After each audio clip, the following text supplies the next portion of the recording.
તો આજના ગુજરાતીમાં આપણા કેમિસ્ટ્રીમાં JEE પહેલો PYQ કરવા જઈ રહ્યા છીએ.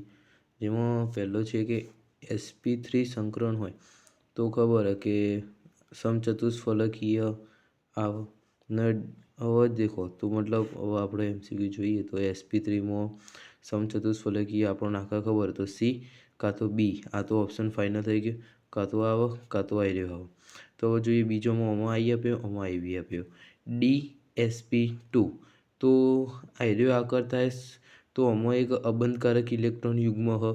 તો સમતલીય ચોરસ આપણે સમતલીય ચોરસ આવે યાદ રાખી લે લ્યા. હવે દેખો આમાં sp3d આવે. જો તું કહે તે તો ગોખ્યું હતું તને કહી દો તામાં બુદ્ધિ નહીં, તું ભણેલો નહીં એટલે તને ખબર નહીં. હું ભણેલો, આ તો ખાલી તને PYQ થાય એટલે હું આ વિડીયો ઉતારી રહ્યો. ને હવે તને જો sp3d આ તો તને ખબર ઉદાહરણ PCl5 મોસ્ટ IMP મતલબ ત્રિકોણીય દ્વિપિરામિડલ આકાર આવે એનો. ને હવે sp3d2 એ તો હવને ખબર હલ્યા અષ્ટફલકીય. ઓપ્શન બી તારો જવાબ. ઓકે.